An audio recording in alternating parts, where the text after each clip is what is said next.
Merci de nous rester fidèles et de nous avoir choisis pour vous informer.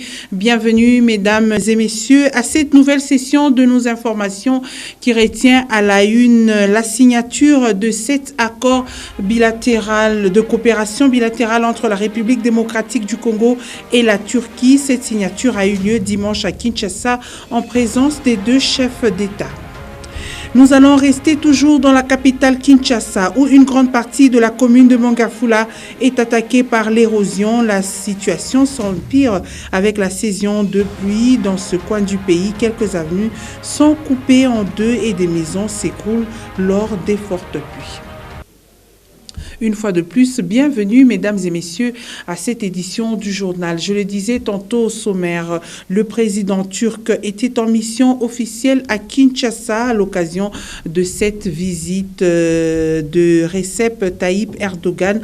La République démocratique du Congo et la Turquie ont signé cet accord de coopération bilatérale. La signature a eu lieu au Palais de la Nation dimanche 20 février 2022 en présence des deux chefs d'État suivants.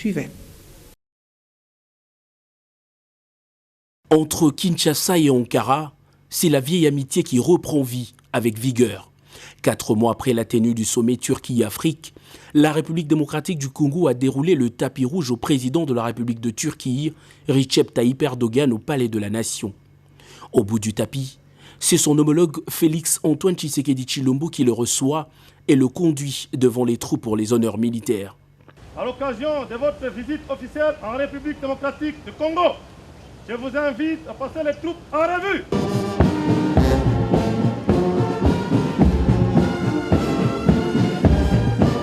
Les deux hommes d'État vont ensuite se retirer pour un tête-à-tête de près d'1 heure au cours duquel ils vont arrondir les angles avant bien sûr de rejoindre leurs délégations respectives pour la signature des accords sanctionnant une longue période de négociation. Devant Félix-Antoine Tshisekedi et Recep Tayyip Erdogan, plusieurs textes majeurs vont être signés dans différents domaines, en tête de priorité la défense, avec 3 textes de référence. Un premier accord cadre sur la coopération militaire, un deuxième en matière de coopération sur l'industrie de la défense et un protocole de mise en œuvre d'aide financière. Pour les deux parties, les signatures ont porté les noms de ministres de la Défense de 2 pays, Gilbert Kabanga pour la RDC et Hulusi Akar pour la République de Turquie qui sera relayé par le professeur Ismail Demir, président de l'industrie de la défense de la Turquie. Le but de ces accords signés selon les deux chefs d'État, d'organiser et formaliser la coopération en matière de défense en vue de contribuer à la montée en puissance de forces armées de la République démocratique du Congo qui sont depuis plusieurs mois en opération de maintien de la paix dans l'est du pays. Au-delà de la défense, plusieurs autres mémorandums d'entente ont été signés notamment dans le secteur de transport, des infrastructures et des finances. La Turquie, l'une des vieilles amitiés de la République démocratique du Congo depuis l'indépendance, va à travers ces accords réajuster sa position et sa présence dans le pays. Cette visite officielle du président turc à Kinshasa pose les bases d'une coopération bilatérale qui s'annonce plus solide que celle d'il y a 10 ans.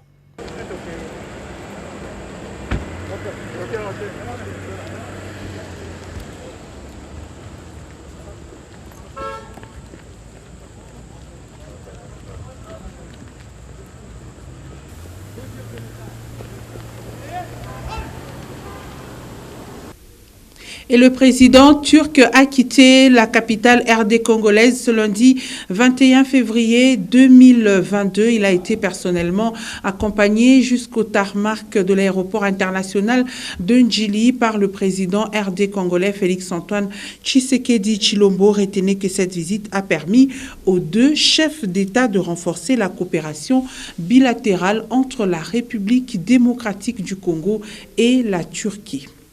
Nous allons rester toujours dans la capitale Kinshasa, dotée d'une terre sablonneuse. La capitale fait face à plusieurs catastrophes naturelles. À titre illustratif, la commune de Mongafula, où une grande partie est attaquée par l'érosion, des avenues sont coupées en deux, des maisons s'écroulent après des fortes pluies. En tout cas, la désolation, c'est le mot qui décrit l'attitude des habitants de ce coin. Un constat de Ben Kaembe et Jean Kalinga. Kimbondo, ce quartier de Mongafula est en train de se vider à grands pas. Les maisons s'écroulent à chaque tombée de pluie à cause de l'érosion. Bien que construites en matériaux durables, les fondations des murs finissent par céder. Déjà, l'avenue Télécom est coupée en deux, indique Eli Kambou, un habitant de Zamba Télécom. Donc nous sommes vraiment enclavés. Il aurait fallu que l'État puisse intervenir pour que nous aussi, on se retrouve, vous voyez que les gens ne viennent pas aux Andes parce que quelle route ils vont prendre. Une vraie peine pour tout un quartier, car cette route servirait de détour en cas d'embouteillage sur la route Matadi, poursuit-il. C'est un raccourci pour ne pas faire de détour jusqu'à l'Ipen, tourner jusqu'en bas, mais ici, vous prenez seulement ici jusqu'en bas. Si vous, avec une route praticable, macadamisée, vous allez arriver à Pompage dans moins de 15 minutes. Pour le docteur Patouba Adi, un médecin trouvé sur place, il est quasi impossible d'intervenir en cas d'urgence. On devait aller intervenir de l'autre côté. C'était pratiquement impossible, c'était vraiment difficile de pouvoir passer de l'autre côté. On attendait les malades tous venir. Ça va faire déjà 1 heure de temps. Depuis qu'on attendait les malades, ils ne viennent toujours pas. Et on s'est dit même peut-être qu'elle prenne des ailes pour qu'elle puisse voler et puis venir. C'est vraiment difficile. Et ça va dater de longtemps depuis qu'on réclamait qu'on vienne arranger jusqu'à là les gens ne viennent pas. La situation date de plusieurs années déjà. Le gouvernement a plusieurs fois promis d'intervenir, mais jusque-là, rien n'est fait. Et la population, elle, est impuissante face à cette catastrophe naturelle qui dévaste ce quartier résidentiel. Voilà, ça fait bientôt plus de 5 ans que cette partie de la commune de Mongafula, précisément le quartier Kimbondo, est envahi par cette érosion. On voit même des maisons qui sont menacées pratiquement, et d'autres qui sont pratiquement écroulées. Il y a des gens qui ont quitté pratiquement leur maison pour éviter ce grand danger. Il s'agit de cette érosion, une catastrophe naturelle qui fait d'importants dégâts matériels dans cette partie de la commune de Mongafula. Alors, il y a eu même des manifestations pour revendiquer carrément l'implication des autorités par rapport à cette situation. Mais après 5 ans, la situation est toujours la même et la situation est en train de s'aggraver. Depuis Kimbondo, Ben KMB, Jean Kalenga pour Nyota Radio et Télévision. Et à Lubumbashi, compte tenu des débordements des eaux enregistrés après la tombée des fortes pluies à la Katouba, quelques habitants de ce coin se sont mobilisés pour curer les canalisations de certaines avenues de cette partie de la ville de Lubumbashi. Le but de ces travaux amorcés par les jeunes gens de la Katouba est d'épargner leur maison d'habitation des destructions à cause des eaux de pluie. Merveille Congolo, Jean-Luc Alala. Ceci serait peut-être une solution au cas d'inondation enregistrée après chaque tombée des pluies à la Katouba. Pas une seule avenue n'est épargnée du débordement des eaux. Voilà qui a poussé ces quelques habitants de cette commune au curage de drains sur différentes avenues, notamment Kubo et Tanganyika. Seulement que ces déchets évacués sont placés non loin de la canalisation, ce qui serait une peine perdue. C'est avec le moyen du bord que ces travaux s'exécutent. Cette situation s'observe non seulement à la Katouba, l'insalubrité serait remarquable sur toute l'étendue de la ville de Lubumbashi. Ceci s'empire surtout en cette saison pluvieuse. Où serait donc le service d'assainissement? Une question que se pose plus d'un choix. L'assainissement des milieux dans lesquels on vit demeure donc indispensable. Et dans la province de l'Ituri, double attaque de la milice FPIC dit Chini Yakilima dans le village de Nyara, à plus ou moins 7 km de la ville de Bunia. L'armée parle de 13 miliciens neutralisés. Son porte-parole appelle la population de Bunia et même des environs au calme. Nous allons parler d'autre chose à présent. Chaque 21 février de l'année est célébrée la journée internationale de la langue maternelle. Il s'agit de la première langue que l'enfant apprend avant de commencer l'école. Instaurée il y a 22 ans, cette journée a pour objectif de rappeler l'importance de la langue dite première. Souzi Ogolelo, Hardy Kazadi et Arthur Condé. Le français est devenu de nos jours la langue maternelle ou la première langue apprise chez plusieurs enfants à Lubumbashi. Certains enfants seraient incapables de s'exprimer dans une autre langue hormis le français. Je suis habituée à parler le français.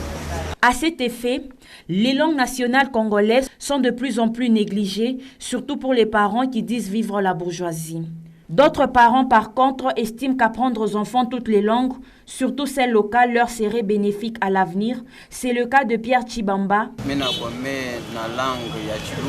J'ai grandi avec les Chiluba et pour moi c'est très nécessaire d'apprendre la langue maternelle aux enfants avant de les apprendre les autres langues. À lui d'ajouter que les langues d'administration, notamment le français et l'anglais, sont importantes pour l'éducation des enfants. Néanmoins, les autres langues et dialectes du pays n'y sont pas à négliger.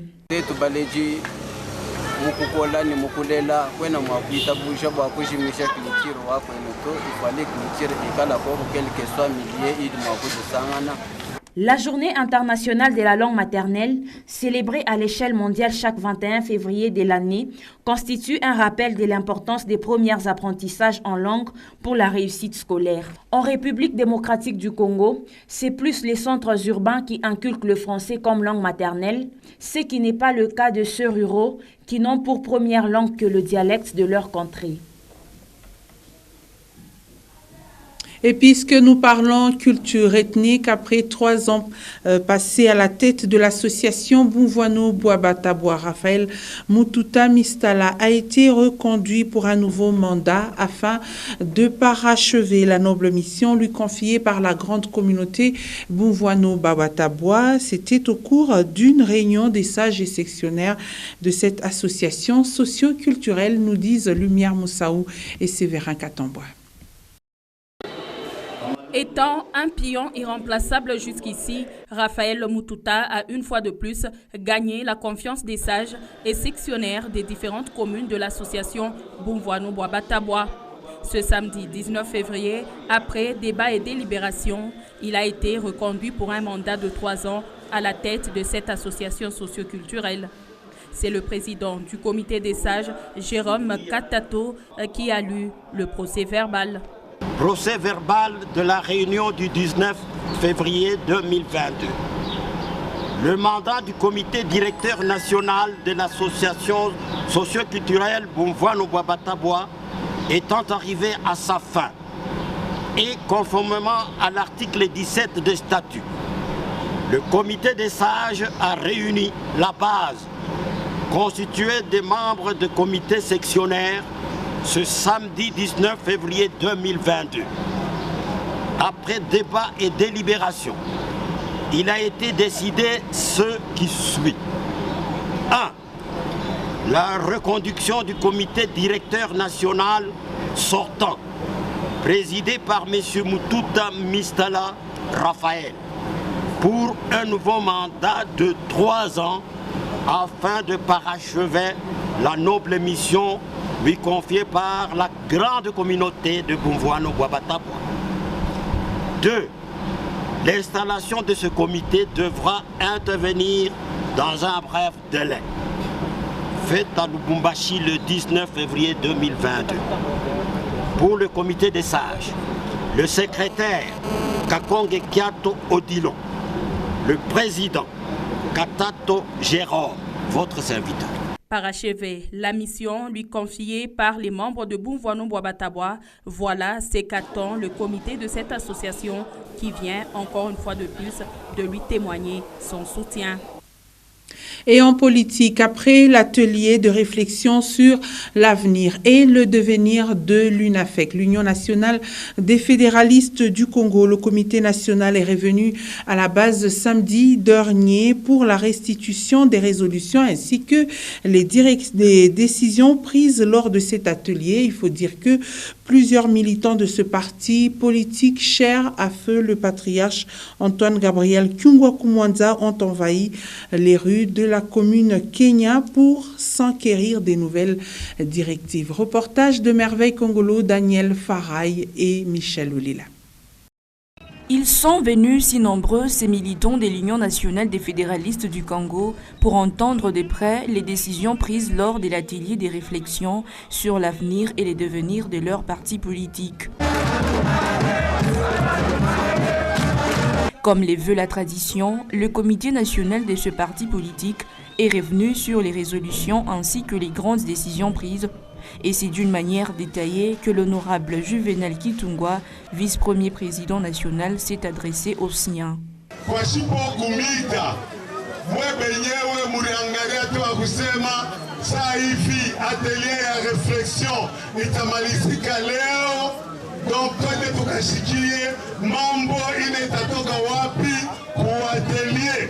Face à la tentative du dédoublement du parti, l'UNAFEC reste un et indivisible, a renchéri Juvenal Kitungwa.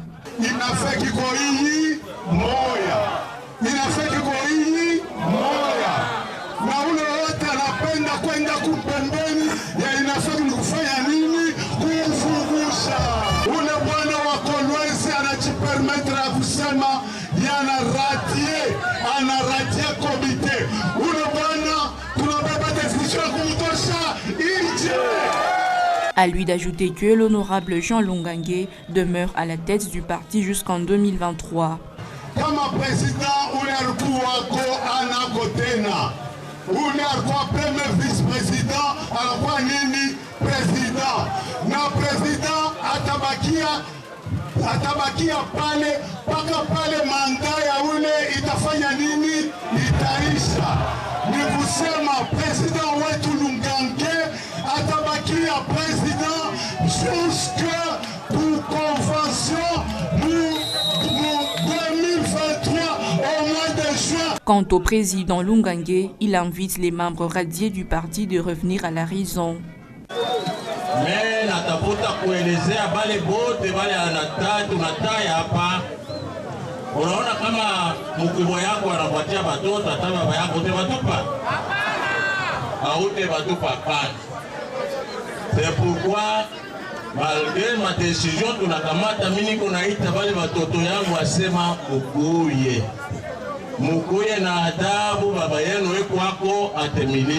La remise de brevet était l'un des moments forts de cet atelier de réflexion sur l'avenir et le devenir de l'UNAFEC, ce parti compté parmi les meilleurs de la RDC et qui s'est décidé de garder cette place même après le départ de feu le patriarche Antoine Gabriel Kungua Kumwanza.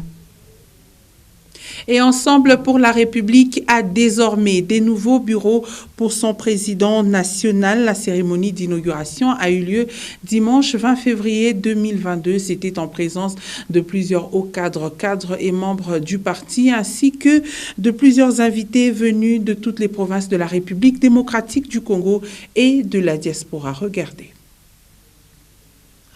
C'est sur les décombres, les vestiges d'anciennes occupations administratives logé au coin des avenues Kamagnola et Ingénieur Ilunga, que le président Moïse Katumbi s'est assigné l'exaltante mission d'offrir à son parti politique, Ensemble pour la République, un siège digne de sa vision. Sans tambour ni trompette, sans cérémonie de pose de la première pierre, devenu un exercice banal au centre de l'Afrique, il a silencieusement ouvert un chantier complexe qui, durant des mois, donnera peu à peu forme à la géante bâtisse. Lui-même, à plusieurs reprises, visitera les lieux pour s'assurer que les standards ainsi que le timing étaient respectés. À l'expertise locale se joindra également certaines touches venues d'ailleurs. Et au bout du compte, a vu le jour celui qui est probablement le siège de parti politique le plus grand, le plus beau et le plus élégant de la RDC, parmi les plus huppés en Afrique et même au-delà. Du grand art, un établissement 5 étoiles, s'il devrait être jamais jaugé au standard hôtelier. Tout ici respire le sérieux, dans le moindre détail. Ce n'est pas une entreprise commerciale, ce n'est pas le siège d'une multinationale, ce n'est pas non plus une banque. C'est le siège du parti Ensemble pour la République. Un échantillon, un exemple du sérieux que le président Moïse Katumbi a l'habitude d'imprimer à tout ce qu'il touche. Et des sièges, il en pourvoira à chaque ville de la RDC. La cérémonie de l'inauguration de ce bijou a eu lieu ce dimanche 20 février 2022. En présence des cadres et sympathisants du parti cher à Katumbi. Plusieurs invités des partis frères d'Afrique et des formateurs internationaux ont également effectué le déplacement de l'avenue Kamanyola. Il y a quelques années, les évêques ont précisé que la politique est le meilleur milieu d'expression de la charité. Peuple de Dieu, ensemble pour la République. Que l'Éternel, ton Dieu, te bénisse et te garde. Que l'Éternel, ton Dieu, fasse luire sa face sur toi et qu'il t'accorde sa grâce. Au nom d'Allah, les tout cléments et les très miséricordieux, louange à Allah. On est fort, ensemble. On est grand, ensemble. On gagnera, ensemble.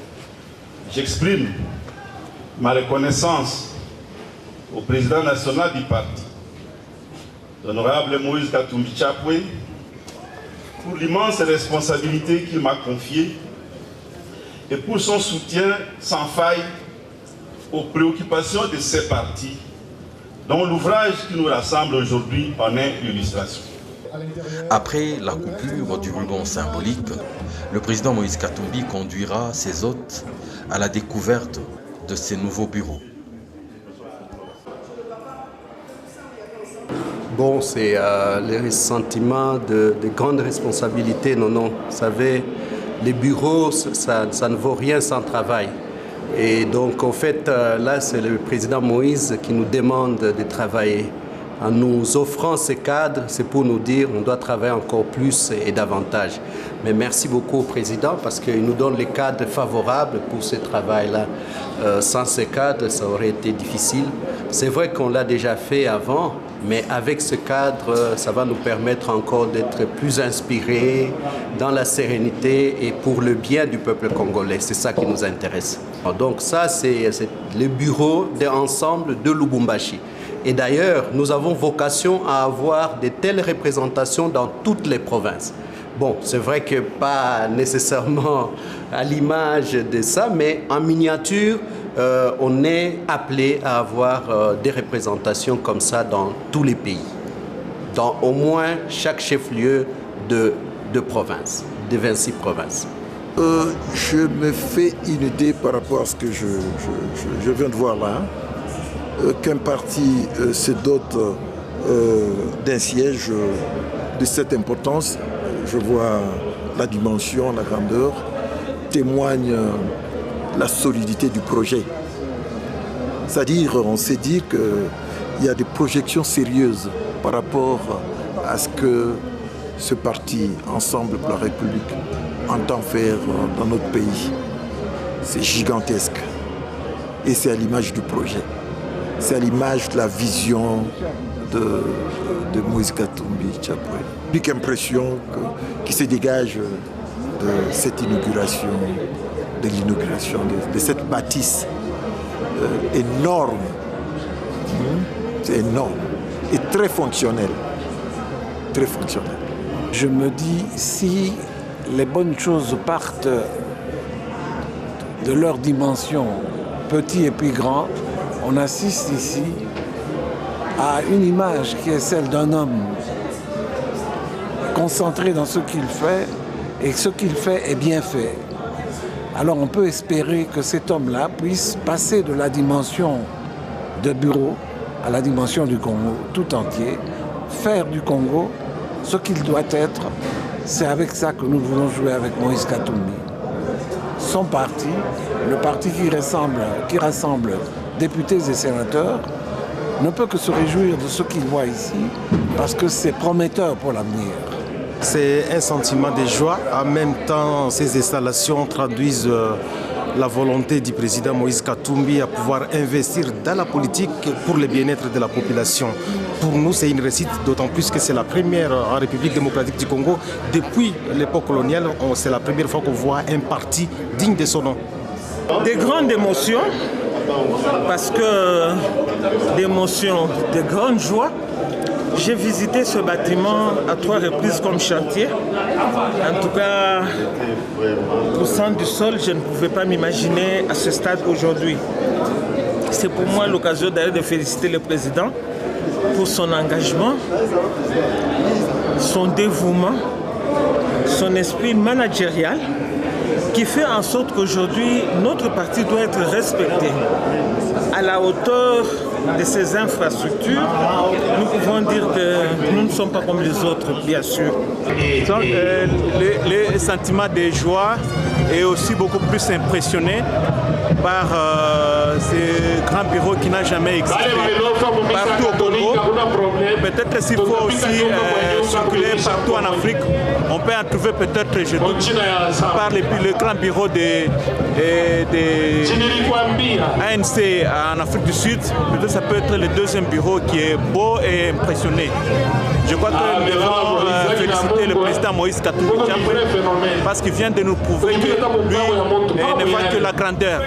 Et cette grandeur, il doit la conduire jusqu'au sommet. Sport à présent. En Ligue nationale de football, le cercle sportif Don Bosco a battu par un score de 4-1 Dauphin Noir dans l'avant-midi de ce lundi 21 février 2022. Une victoire qui a permis au club louchois d'occuper la 5e place au classement provisoire avec 27 points pour 16 matchs joués. Regardez cet élément que nous propose Gentis Mutombo Moussuil. Rien ne semble être à l'épreuve des Salésiens en ce moment. Encore un nouveau match de haute facture pour entretenir cet éclatant état de forme du 16 Don Bosco. Rien de mieux qu'une victoire pour enchaîner avec un 3e succès des rangs en Ligue nationale de football.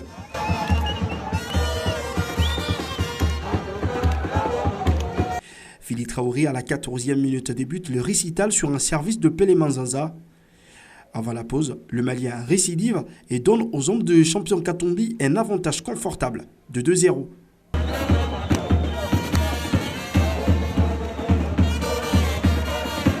L'attaquant du 16 Don Bosco vient de marquer son 4e et 5e but de la saison. L'armada offensive des Salésiens fonctionne à plein régime. Lumière Banza régale à son tour avec une passe décisive d'abord pour Magloire Nongo qui ouvre son compteur but sur l'exercice. Le joueur formé à l'Ecofoot Katumbi va ponctuer son excellent match en occasionnant un magnifique coup franc. Junior Lombandi envoie un missile hors de portée du gardien Jackson Lunanga. Don Bosco s'impose en patron 4-0. C'est tout simplement le meilleur score des Salésiens sur cette manche allée de la Ligue nationale de football. Et nous terminons toujours avec cette nouvelle en sport. Le tout-puissant Mazembe Anglebert a perdu hier face à la formation d'Al Masry d'Égypte sur un score de 0-1 dans un match comptant pour la 2e journée de la phase des groupes de la Coupe de la Confédération africaine de football. Le match s'est joué, je le disais, hier en Égypte. Il faut souligner que le club louchois a regagné la capitale cuprifère ce lundi 21 février 2022. Et c'est par cette note que se referme cette édition du journal. Merci, mesdames et messieurs, de nous avoir suivis. Restez en compagnie de nos programmes.